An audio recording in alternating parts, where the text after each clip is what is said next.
How to deep clean your Ninja Slushie the right way.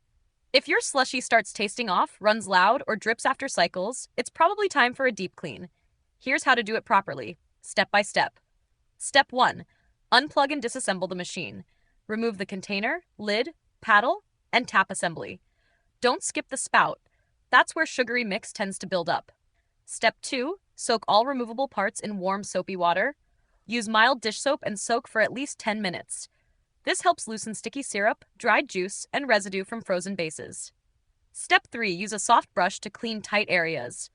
Gently scrub the tap, gasket grooves, paddle edges, and the underside of the lid. Avoid anything abrasive that could damage seals or coating. Step 4. Wipe down the base unit carefully. Use a damp cloth to clean the outer housing, control panel, and base plate. Never submerge the main unit, just wipe and dry. Step 5. Let everything dry fully before reassembling. Moisture trapped inside can lead to mold or sensor issues. Let all parts air dry, then rebuild the machine completely. Deep cleaning once a week keeps your slushie tasting fresh and your motor running smooth. If this helped bring your slushie back to life, subscribe to No Filler Fixes for more appliance care tips.